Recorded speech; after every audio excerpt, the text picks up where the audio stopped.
Hello everyone, welcome to pitch light YouTube channel. ఈ వీడియోలో మాట్లాడే టాపిక్ అయితే life stories movie review. So ETV win యాప్లో అయితే స్ట్రీమ్ అవుతుంది ఈ మూవీ. యాక్చువల్గా ఈ మూవీ అయితే ఒక ఆంథాలజీ, 6 స్టోరీస్ కలిపి ఒక మూవీ తీస్తారనమాట. మూవీ ప్లాట్ విషయానికి వస్తే మెయిన్గా లైఫ్ అంటే ఏంటి అనే ఒక క్వశ్చన్ మార్క్ మీదే ఈ మూవీ ప్లాట్ ఉంటుందన్నమాట.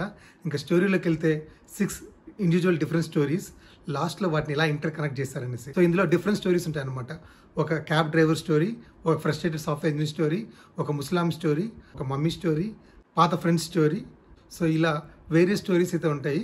అంటే ప్రతి స్టోరీకి సపరేట్గా ఫస్ట్ తీసుకెళ్తారు, కానీ లాస్ట్ 20 మినిట్స్ అయితే ఈ స్టోరీస్ అన్ని ఇంటర్ కనెక్ట్ చేస్తారు. ఒక మంచి ఫీల్ గుడ్ మూవీ చూడాలంటే మాత్రం ఈ మూవీ ఖచ్చితంగా మిస్ అవ్వకూడదు. అంత బాగుంది సినిమా యాక్చువల్గా. సో కొంచెం మధ్యలో ఫ్లాస్ ఉన్నా కూడా ఓవరాల్గా మూవీ అయితే చాలా రిఫ్రెషింగ్ ఉంటుంది. ఈ మూవీ కాస్టింగ్ విషయానికి వస్తే ఆల్మోస్ట్ అందరూ చాలా కొత్త వాళ్ళే, కొన్ని నోన్ ఫేసెస్ తప్పితే మిగతా ఆల్మోస్ట్ చాలా కొత్త వాళ్ళే. అందరూ చాలా బాగా చేశారు. మూవీ మొత్తం చాలా గ్రౌండెడ్గా ఉంటుంది అండ్ మనకి చాలా బాగా నచ్చుతుంది కూడా. సో మీరు కనుక ఈ మూవీ ఇంకా చూడకపోతే ఖచ్చితంగా అయితే ఈటీవీ విన్ యాప్లో ఈ మూవీ చూడండి. Surely will like it. So from Pitch Light team we're recommending this movie to watch. So keep watching Pitch Light. Signing off your Jeevan. Thank you.